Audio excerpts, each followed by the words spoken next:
What's up, everyone? I'm Ramiro Castro Jr., and this is the Color Commentary Podcast. I'm here with my co-host, J-Mar, and we'll be having an excellent inaugural episode. We'll be going over keeper strategies, players that we're hemming and hawing over, draft strategies, what we should do through rounds 1 through 7, players to target, players to avoid. Does preseason matter? And what we like to do when we draft a person, as well as leaving you with our top 3 tips for any new, old fantasy drafter. J-Mar. Thanks for having me, man. This has been a dream of mine for a long time. I've been playing fantasy football for like 24 years now.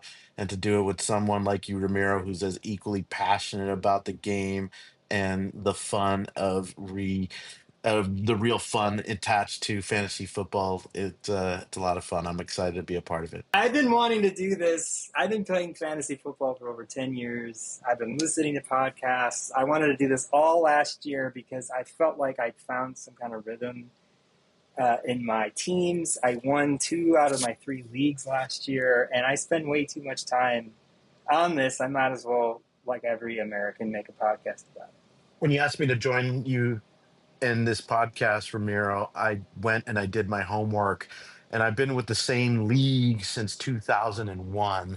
So this is my 24th year of playing fantasy football, which I think is wild. Wow.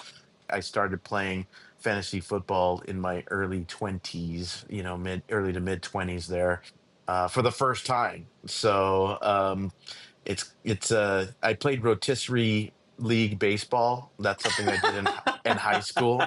And I had a blast doing it. I mean, it was so much fun, and all the nerdy dudes were in my league. It was all those guys are wildly successful, like lawyers now. So that makes me a little happy that I was Yeah. hanging with the right crew. But at the same time, I never did football until my good friend Brett Van Ort, all the way from Texas, who I started working with in the early 2000s, like 2001, pulled me into his league. And it's cool because it's a keeper league. We've been just the same core nucleus, mostly the same core nucleus of guys. There's 12 people in our league. Sometimes some people fall off and they get replaced, but there's I would say about 7 or 8 of us that have been there for I feel like for the entire time, for at least 20 plus years, which is astounding. So shout out to all the veterans of the fucked league, the football universal, the football universal confederation of teams, or something weird. There But you it go. stands FUCT. We're the fucked league. The fucked league. In the 20 plus years you've been playing, how many championships have you won? Won 2. 2! My God. 2. I think you're going to win all your leagues except for the one I'm in with you. I think that's what's going to change now. You're doing your homework, and I believe in you, dude. It is. It's a really hard game to win. Some of it is chance, a lot of homework. I mean, I'm a big fan of a lot of fantasy football podcasts. Jeff Mance, in particular, does such a great job breaking things down. And so, to me, there is data, right? But then sometimes you just stumble on a great player. I mean, can you walk me through maybe last year and maybe some players that you had on your teams that you were like, man, that was dope? Oh my gosh. Well, I did pretty just average last year. So I had some great players, but sometimes having great players isn't the recipe to victory. It's just, timing. Sometimes guys will have a bad week. And I remember I was with one of my fellow fantasy team owners when we played each other. We were on a job in Columbus, Ohio, and we were staying with one another at the same Airbnb. And we watched football all Sunday because it was our day off. And we were just jawing off at each other because we were playing one another that week. And he had such a stacked team, but his team just completely faltered, and my team did well. I had Kyle Pitts as my tight end last year, and he was super disappointing. Yes. It's like, I That think is he a had bust. I think he had maybe 1 or 2 good weeks, but the one week that he totally excelled against the Tampa Bay Buccaneers, he had 2 touchdowns. One was kind of like a iffy touchdown too, because he dropped it, and they just were like, yeah, it was a touchdown. They just gave it to him anyway. He had But one that boom week, week is what you're saying. that was the one week that of course that my buddy was was just playing me with, and it was like a determining factor. But I mean, I had Jamir Gibbs on my squad, and Oh, he's dope. obviously a keeper. And I've had Jalen Hurts on my squad as well too, which is because of I have such a lack of kind of talent at the wide receiver position, which I mean, that's not true. I've got some great wide receivers. I got Mike Evans, I got Terry McLaurin, and DK Metcalf, which I mean, Yeah. those are kind of all star light up there with all those three. But do I keep one of those guys and hope to eventually pair him up with someone else, or do I keep Jalen Hurts at quarterback, which is probably pretty much a bad draft strategy at this point, keeping Hmm. a quarterback this early. Sure. But in my head, I might be thinking that I just want to keep Jalen Hurts just because he's a touchdown machine with the tush push that did not get banned this year. So he's going to score a ton of touchdowns like he always does, and he's fresh off of winning the Super Bowl. He might have a banner season. So I might end up keeping Jalen Hurts and see if I can get somebody like a Brian Robinson Jr. or somebody like Puka Nakua, Ugh. or just Yeah. somebody who's like a ranked top five receiver, Yeah. that might get left behind, and we'll see. Hopefully that'll be able for that'll be able for me to at least draft somebody that I think would be awesome. Our hope is that this podcast is just open to anybody. If you just started playing yesterday or if you played for a while, we want to make it as accessible as possible. So I haven't played in a keeper league. But in a keeper league, generally you get to keep like what, 1 to 3 players, and you give up the draft spot in which you got them. Is that accurate? We keep two, and they can't be the same position. And the way how we determine draft order is by same way the NFL kind of would, which is that we the weakest link would get the first um, pick, but our league Yep. is a little different. Since we're 12 in our league, the top six make the playoffs to see who wins the big prize, the fucked bowl, and the bottom six. With this is genius. This is all my buddy Brett. The bottom six actually enter another tournament, so it becomes incentive for them to play along as well too. So there's Mm, never any lost interest, or sometimes owners like to slack off and just say, whatever, I'll just let the computer pick for me, or they just kind of I guess neglect their team, and then everyone can beat them, which is not fair. yeah. But there's incentive in our league because even to the last weeks we play for what's called the toilet bowl. So the bottom six I was play wondering for what you called it. the toilet bowl.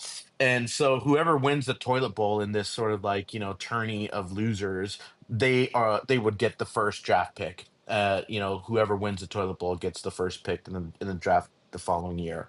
And then it falls in line like the way the NFL would, just Yep. strength of record. Whoever's got the shittier record will have the better pick. If you're second place in the toilet bowl, that means that you just fall in order. So you could have maybe even end Yep. up picking six and not second. So That's brilliant. That's a yeah, great. That's a great league, man. I mean, it's good a luck. fun league. It's a fun league just Uh, because I mean we've all grown up in this league, and we've all matured in this league, and we've all got mm, different team names at this point. And I mean some guys have changed their names just because I think they just get bored. But I've uh, yeah, I've I've kept the same team name for a while now. So I make it related to the players I have, so it changes all the time. Like I had the Bears defense once, and I called it Return of the Mack because Khalil Mack was on it, and I was like, I like that. I mean, I'm not always going to have the Bears defense, but maybe I should if I named it Return of the Mack. So yeah, like I was in one league last year, and we were called the We're Number Ones because that was like an emoji that they had on ESPN. You could just pick the We're Number One symbol, and I was like, I don't want to spend time. And we did end up winning and was in first place. So yeah, if you pick a name like that, you're gonna have to show up and win. well, that's kind of what happened with me too. I'm in the CBS Sports League, the CBS Fantasy League, and that's been our league for the past 24 years now. Our website or whatever, the host Platform site, of choice, sure. the platform of choice, and it's a very very user friendly, and I've always enjoyed being on that site.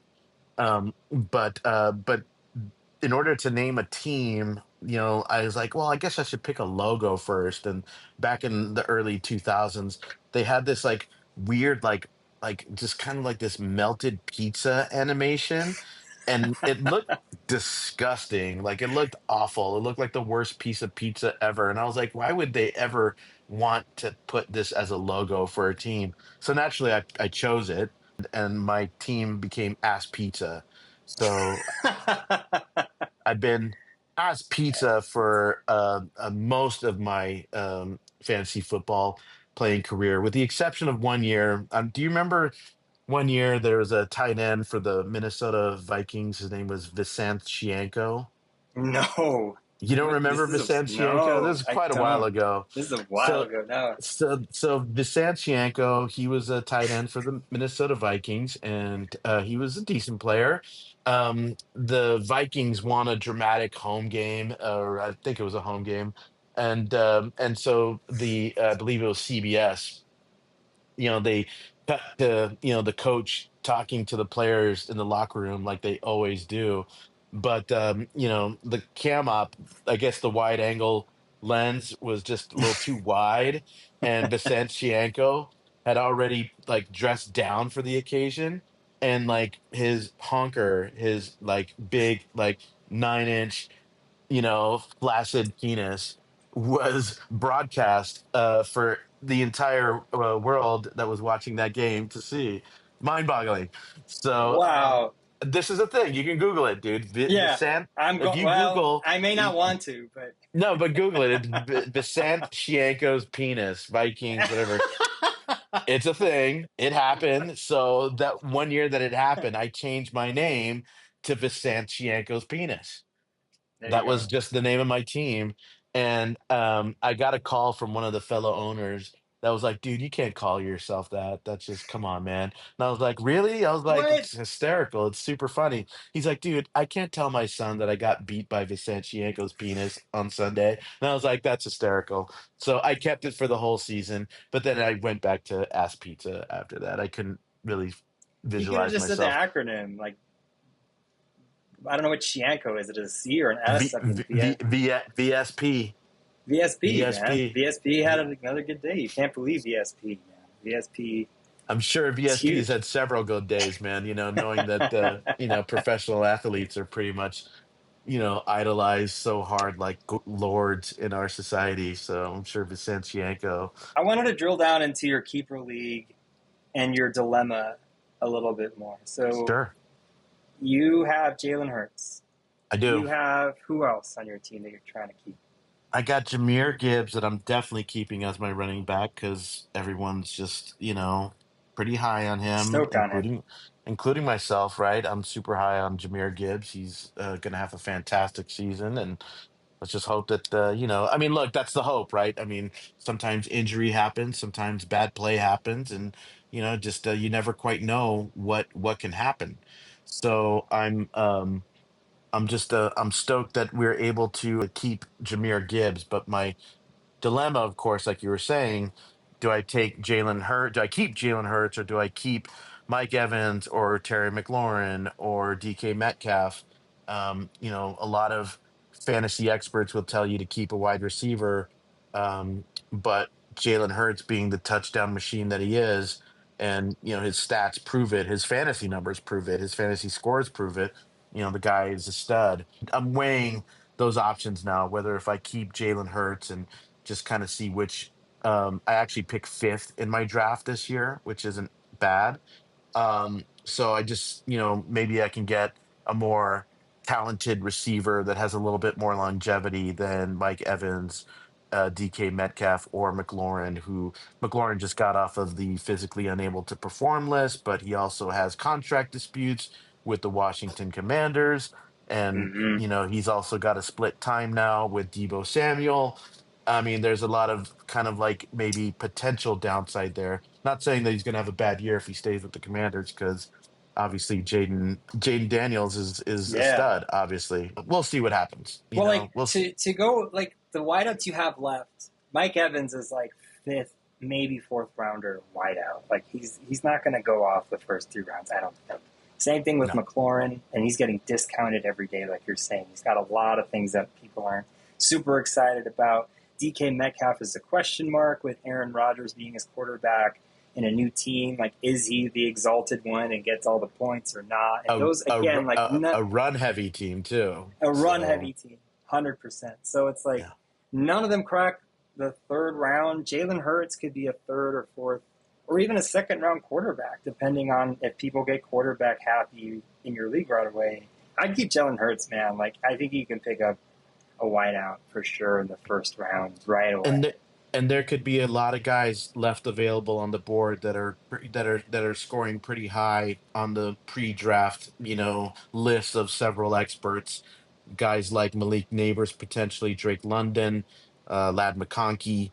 So we'll see. Maybe I can get one of those guys, and they are just starting, right? As opposed to like Mm-hmm. someone like Mike Evans, who is phenomenal, but is certainly, maybe towards like, heading towards what may be the twilight of his career. There's a few old men that scare the hell out of me, and it's him and Derrick Henry, where I'm like, when does the tread fall off this guy? Like, he's in his, I think he's 32. Dude's like getting up there. He's gonna turn 32, I think. And so, like, is it again? Do people bet on him and ride him? He's on a great team. Mike Evans is another one where Chris Godwin doesn't look like he'll be back anytime soon. Looks like he just had foot surgery, so he may not play for a few weeks. Like, what, McMillan's going to take over. And they're going to Yeah, be throwing Mike Evans the ball to get him another 1,000 yards anyway. So it's like, he's good, maybe not great, but super solid if you can get him back on your team. Like, those sure. are solid wideouts to get in the third or fourth round. But I think you're set, man. I think you have a great running back in Jamir Gibbs, who is a first rounder. And then you have Jalen Hurts, who's, could be a third rounder on any league, really. There's a lot of talent at the wide receiver position, and also a lot of question marks as well too. Somebody like Cooper Kupp that was a superstar a couple years ago, and is starting with a new team in Seattle, could have a tremendous upside, and could be a dark horse, even though people have a lot of naysaying things about him, especially coming back from an injury.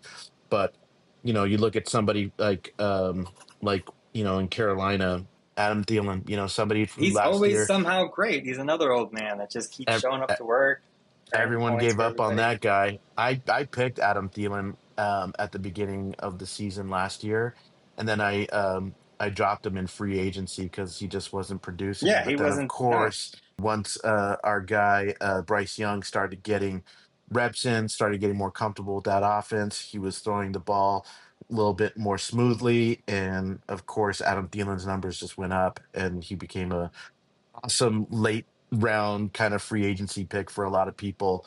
I wish I held on to him and I was a little bit more patient because he was lightening it up, and I think that even down. Xavier Legette got some points. Like Yes, Bryce Young was really showing up those last few games and could have been a league winner. I would say you're naming some really great potential sleepers right now. So well, we have, yeah, and Teteroa McMillan, man, so another McMillan, man, Teteroa, who they the other one. drafted. Yeah, I mean, that's like it's also somebody that could really have a big, really sort of splash out year the same way Puka Nakua did. So I got my eye on that guy too. I mean, it'd be a pretty solid pick. I would be happy if I drafted pretty much any Carolina receiver. Really, Yeah, yeah. I know it it sounds scares like the hell out of me, man, because Bryce Young, that could have been bullshit. That could have been like not going to happen again. Like, he showed up towards the end. I'm rooting for the guy. The Bears made out like bandits when, the Carolina Panthers traded all those picks for him, and that he might show up this time. I mean, the Bears got so many people. DJ Moore just to start, Caleb Williams if he shows up this year, just to name a few. But like, yeah, to me, I feel the opposite the way you do. Like, I would stay away from all the Carolina Panthers. Chuba Hubbard is an interesting pickup, but like his yeah. draft capital skyrocketed. I think I got him in the 12th round last year, and he saved my team. Like, I had so many injuries. I had Isaiah Pacheco last year, and I had Chuba just hanging around. And then he became a star, right? And he got me all the way to the fantasy playoffs and championship with that guy. Now I'm like, like, do I want Chuba? I don't know. Like, he could be great. But again, like, I'm just not sure about the Carolina Panthers, man. It scares the Who's hell out their of me to draft who's anybody their there. tight end? Who's Carolina's tight end? Jatavian Sanders and Tommy Trumbull? Dude, I don't even know. These are like brand new people. It's so funny. Like I'm actually looking at my homework here, and like there's like no Carolina tight ends listed on the list. And I don't know if that's a thing, that everyone is Yeah, just they haven't decided silently who it is. not talking about. And now I'm starting to question if my prognostication of taking some Carolina Panthers would be a good thing for me. Well, that's my But job here. I'm trying to tell you, dude. Like, I don't believe in Bryce Young. I think it was through oh, a beast. interesting. I think that it's not going to happen again. I think, um, yeah, I mean, I think those players did produce, but I to me, they're all wideout threes. Like, if I have Adam Thielen as my third wideout, I'd be like, okay, Xavier Legette. If I end up picking up Chuba as a third running back, okay, but I wouldn't want to start them as like, I don't think they're going to take me to the promised land. Interesting. All right. Yeah. Well, I don't know. If Tedero McMillan is still hanging around my league at a time, He would be, like in the yeah. later rounds, I think that would be a fun pick, because I think that Carolina might be one of those weird teams that just surprises people. I don't expect much from New Orleans, and obviously it's kind of like a dogfight between Atlanta and Tampa Bay in the NFC South. But there's always that spoiler team, right? That team that like will beat like one of the elite teams, like with like a last second touchdown or field goal. And Carolina Yep. has the potential to be, I think, spoilery. Maybe like like now there's 17 games, right? Like a 6-11 team, or like a 7-9 kind, or 7-10 kind of a deal, right? They might have like Yep. they might have a bounce back year and do a little bit better than they did last year.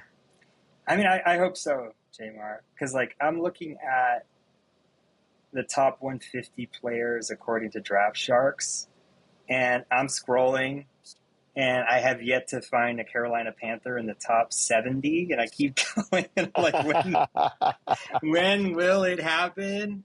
Am I just like missing it? I'm in the top I think 100. Chuba Hubbard, right? You got to he's Jimmy got to be. Chuba.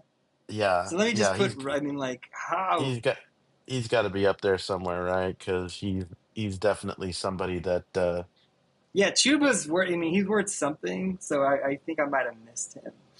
But that's the only one I would talk about, and the other ones are just dart throws to me. I mean, like, if you believe this much in him, like, would you pick up Bryce? Here it is. Number 41 is Chuba Hubbard. That's the first Panther off the board, and then it's Tedero McMillan, number 46. So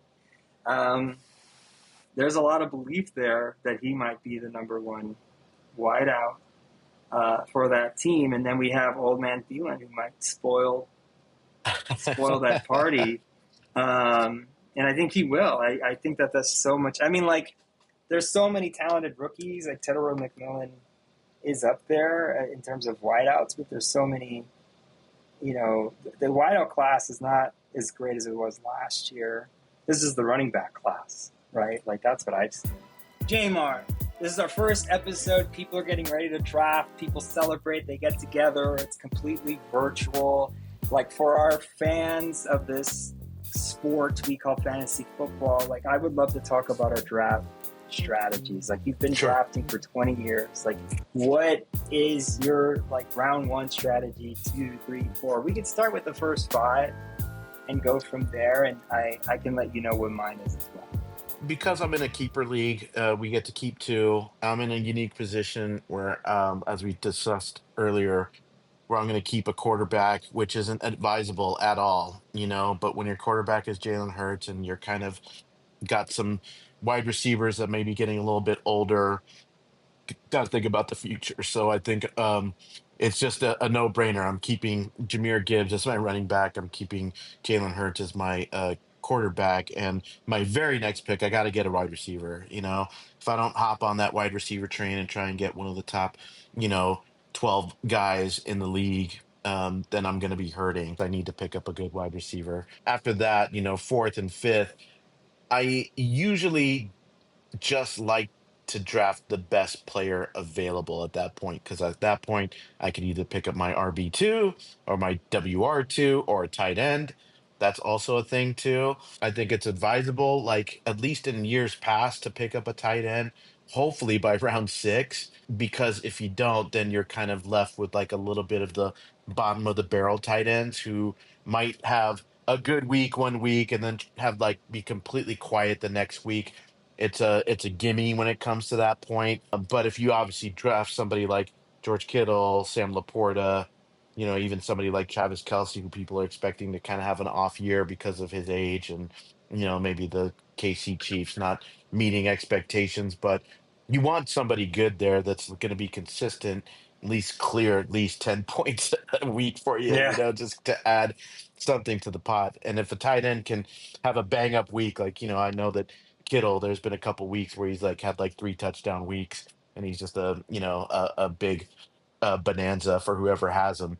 But in my opinion, like getting those first three out of the way, just satiating uh, you know, two RBs and two WRs. And, in my case, since I've got a quarterback, it is what it is, or a tight end that's going to light up the score.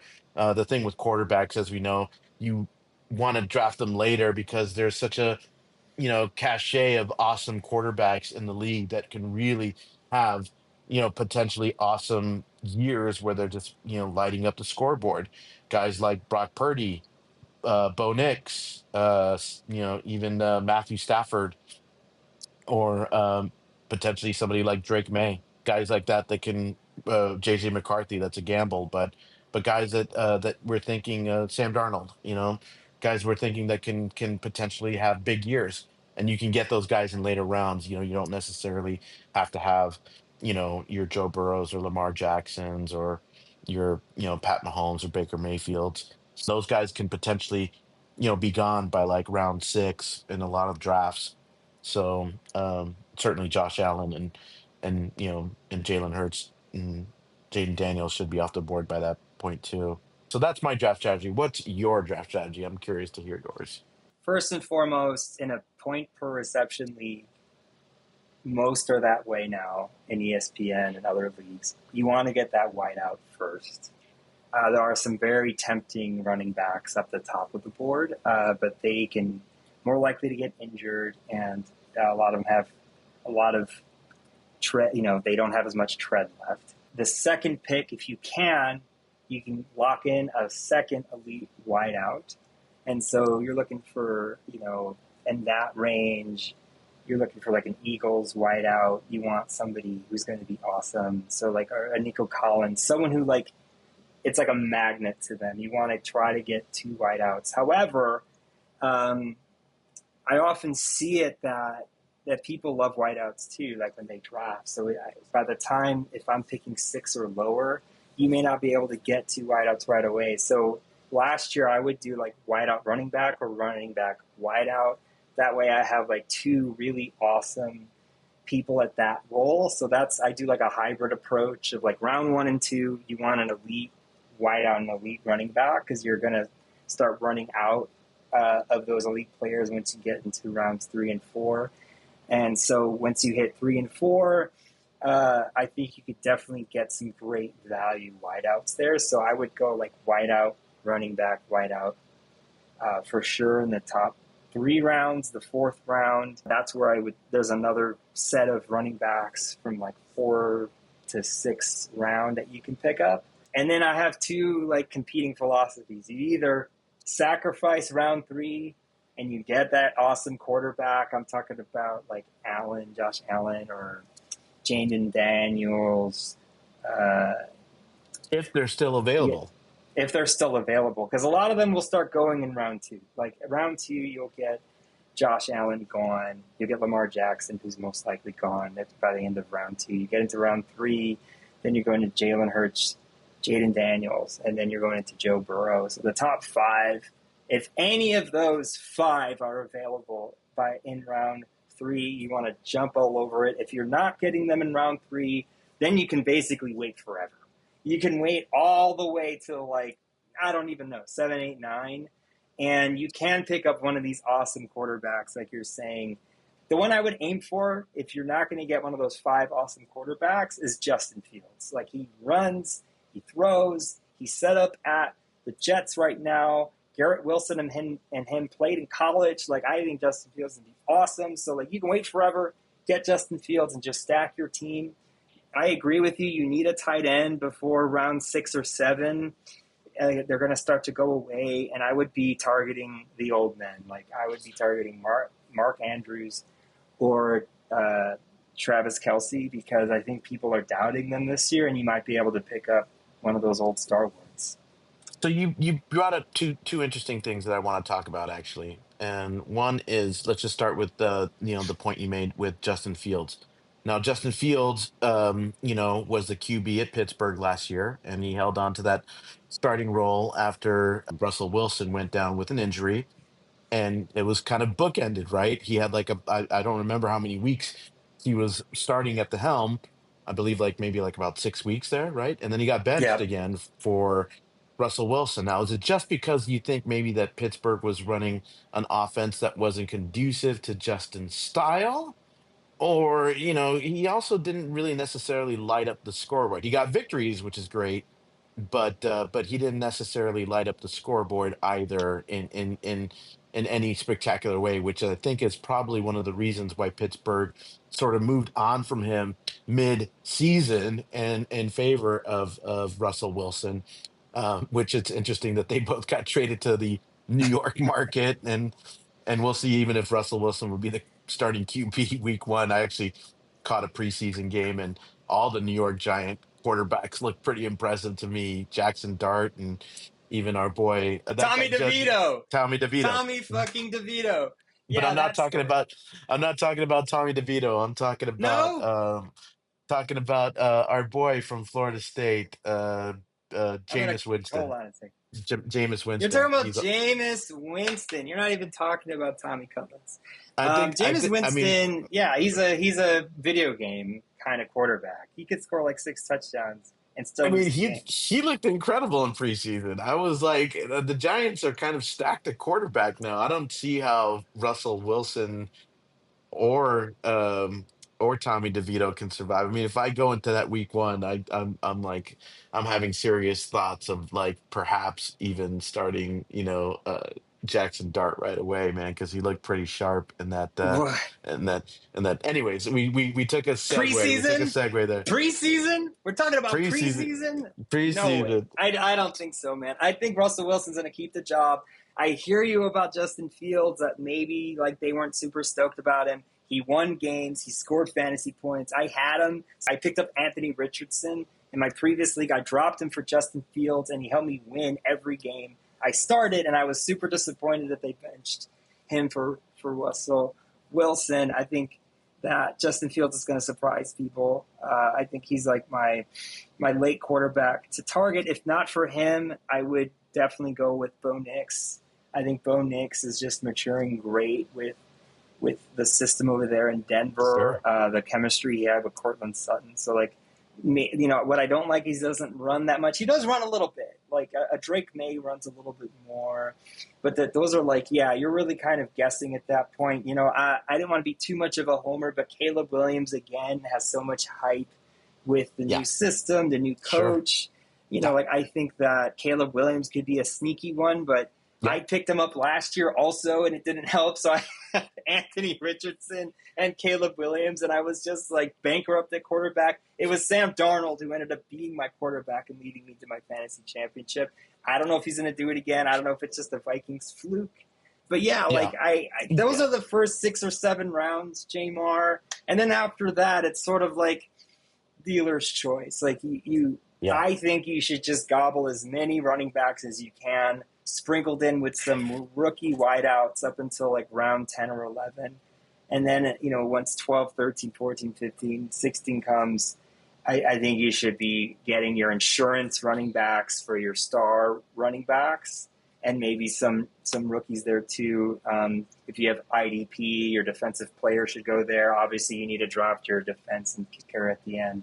But like to me, like the first 7 rounds, I believe in a hybrid approach: running back, wide out, running back depending on who's available, hitting wideouts and running backs at that point. There's a few favorites I have, but yeah, like we have a difference of opinion when it comes to quarterbacks, though.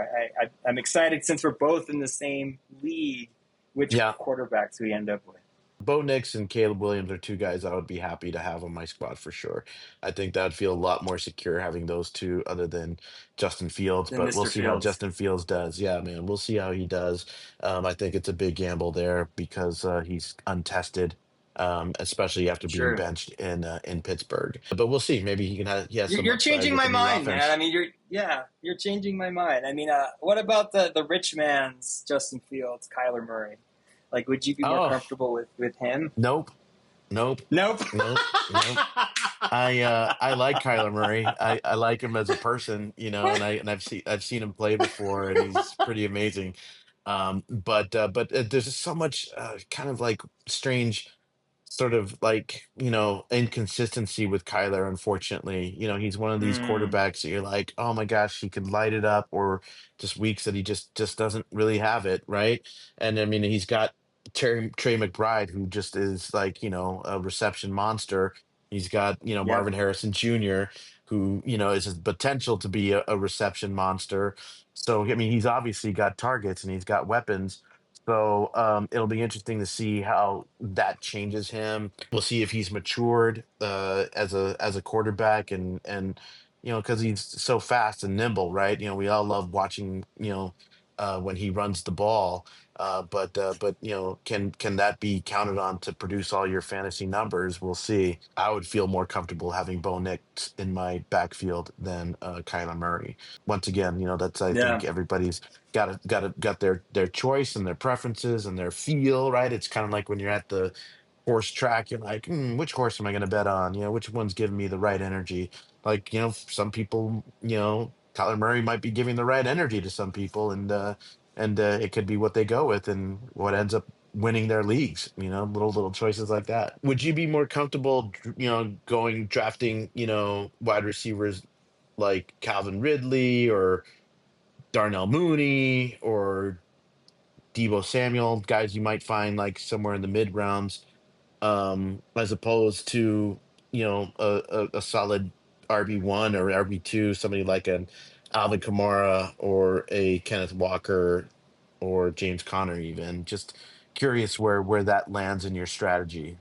I think if you're talking about rounds 4, 5, those running backs feel a lot more appealing to me. So if I can get a Kenneth Walker in round 4 and a James Conner in round 5, I'll feel very good about my running backs. And so that's if I go wide out.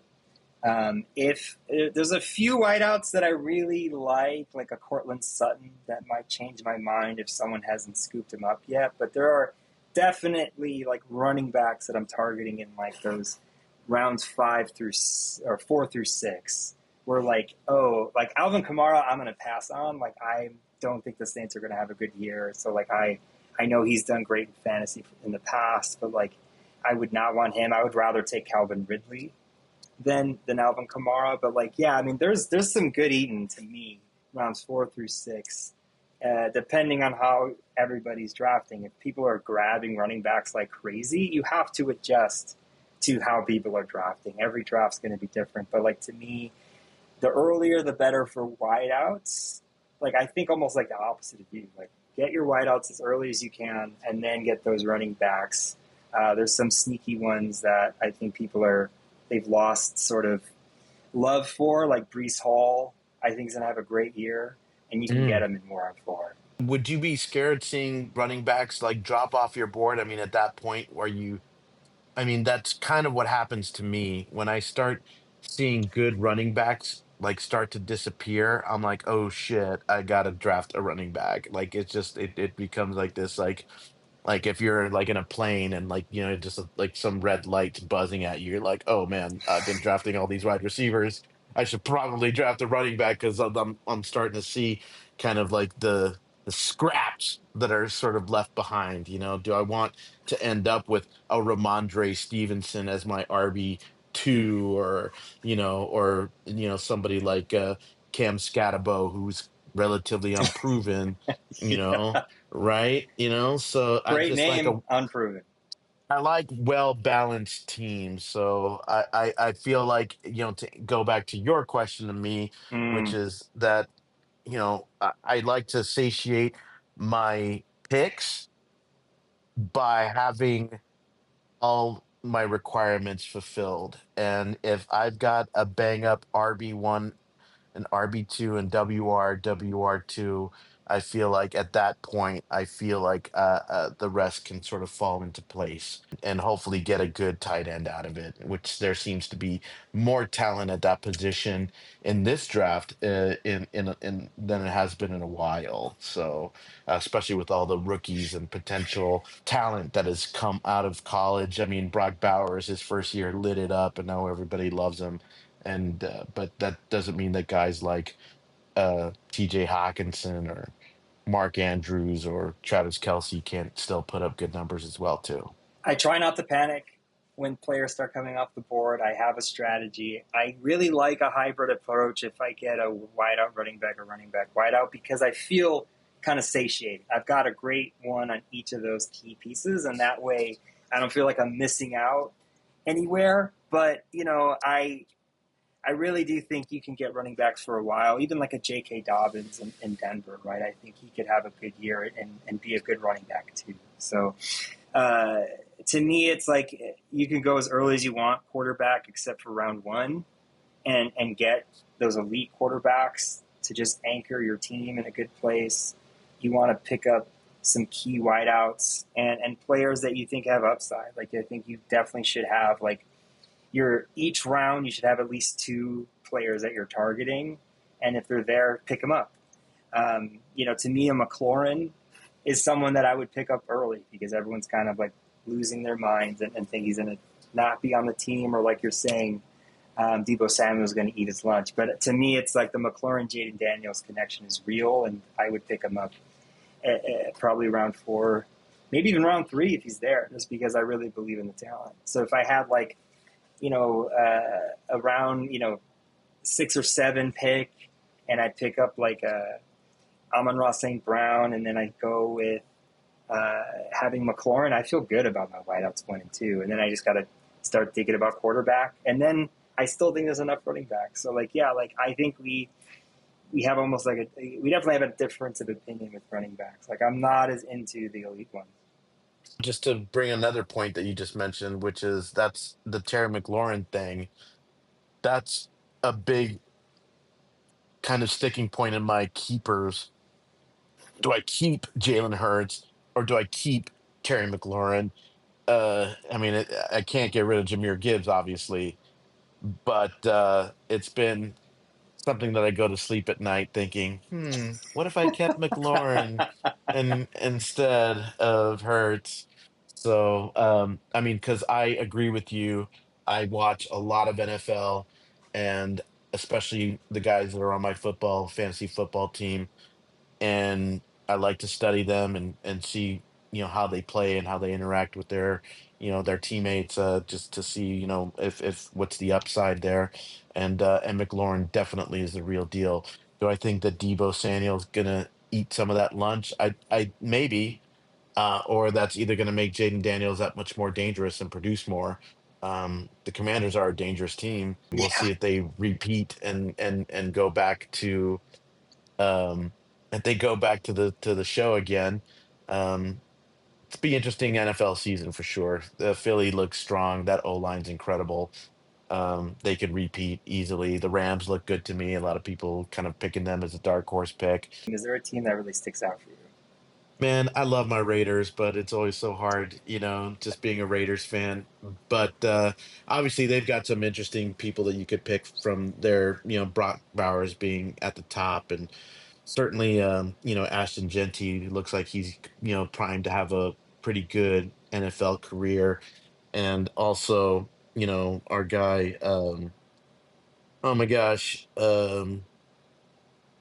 Jacoby Myers. Jacoby Myers is somebody Mm. that could also have just a kind of like a nice little sleeper year as well too. But are you asking me which teams am I just kind of stoked about in general NFL wise, or just that I Yes. think would light it up? I mean, I think that God, I mean, the Eagles look unstoppable, man. They looked unstoppable last year, and I don't Hmm. see any reason for them slowing down unless they have some sort of weird injury. But Rams, Commanders, potentially the Lions, if they don't have some sort of drop off from losing their assistant coaches to your team, the Bears. We'll see if the Bears can squeak in. But obviously, that's a stacked division as well, too. The Green Bay Packers look good. I mean, the Minnesota could potentially be good. It's going to be an interesting season for sure, especially in the NFC. I think AFC, Buffalo, the usual suspects, right? Buffalo. Um, Kansas City, potentially Denver. I don't know. It's kind of a grab bag. Houston, Pittsburgh. We'll see what happens with the South and the North this year. The Ravens, right? The Ravens always seem like they're just like a couple of choices, poor choices and poor unfortunate things from doing it. Yeah. But but I don't know. If I was gonna pick which teams could potentially go to the Super Bowl, and I'll do. I'd like to hear yours too. I'll do two AFC and two NFC. I would think that either KC or Buffalo goes in the AFC, and I think that either Philly or the Rams go in the NFC. In terms of fantasy football, I think there are a few teams being overlooked, and they are the New York Jets and Arizona Cardinals. I think that they have a lot of great players and a lot of great pieces. They may not win games, but that might actually be a good thing because they're going to be scoring a lot of points to try to win a lot of games. So I think I could see a lot of points coming from James Conner, from Marvin Harrison Jr., even Kyler Murray could be having a great year. And then the Jets, like, I already said it, I'm stoked about Justin Fields. I think that Garrett Wilson could have a great year, and Brees Hall, I think it could be a resurgence there. So if I had like 3 of those, if I'm heavy in one of those teams, I think I'd be okay. They weren't, they're not going to win, the big game. But like, yeah, I mean, like, I think, when it comes to AFC, it's the Bills and Ravens to me. I feel like the Chiefs, they might have already peaked, and with the legal troubles of Rashee Rice and Xavier Worthing being like okay but not great. So for me, the Eagles are going to be number one, and after that, I think the Lions have a really good shot of repeating. Like you said, they have all the same players. You can repeat that same success. I think that they're going to really, really do great in the NFC and in the AFC. Maybe I'm sick of the Chiefs winning, but it's the Bills and Ravens. I hope that one of them finally makes it to the Super Bowl. I hope the Bills do, and I like the Ravens too. I mean, as an AFC West rival Raider fan, I don't want the Chiefs to ever touch the hardware ever again in my lifetime. I would like to see the Bills prevail, and certainly if Baltimore can make the pieces fit, that'd be neat to see them win too. Those guys have been trying pretty hard, and just always just the Bills and the Ravens just always come up that short to Mahomes, and it's like kind of like watching other teams during the Chicago Bulls run when they were just winning trophy after trophy. Like, man, it'd be neat to see the Utah Jazz win, or the Phoenix Suns, or the Seattle Supersonics, or the New York Knicks.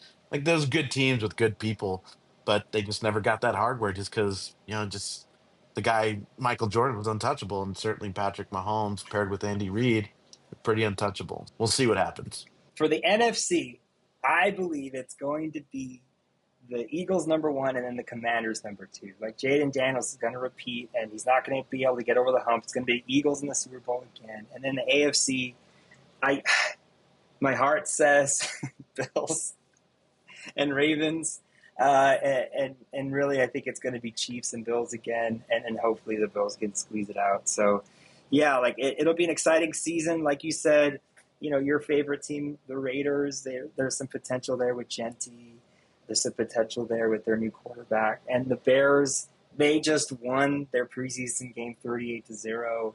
They want to show the world that they're ready to score some points. Like, I'm cautiously optimistic, but I've been here before, and I don't know if I'm ready to get hurt again. So, like, the Bears, I may get one or two players, but otherwise, like, I'm scared, man. Like, I got to be honest. I think the biggest reason I got into fantasy football is because the Bears weren't good, and I needed football to watch. And so, like, I'm hoping Caleb Williams can do it. I really do.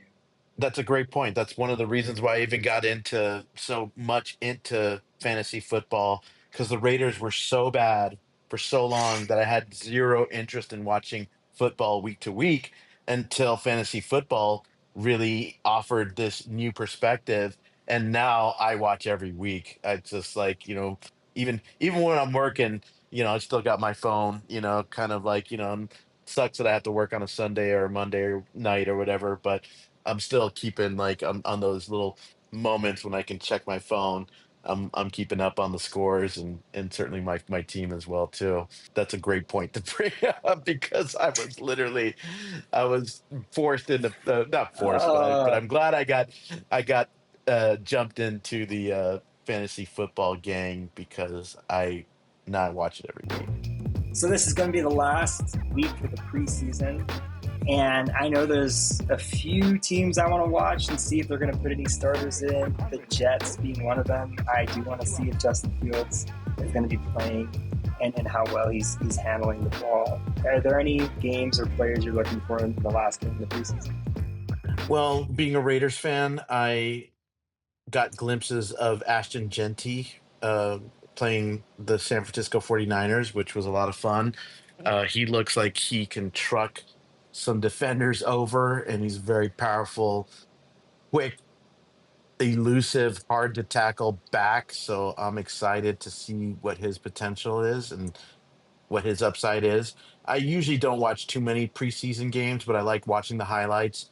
I saw Jameis Winston have a couple of nice highlights. I don't think he's going to get much playing time unless people get injured in the Meadowlands there for the Giants. Just such a competitive quarterback community happening there, and also in Cleveland as well too.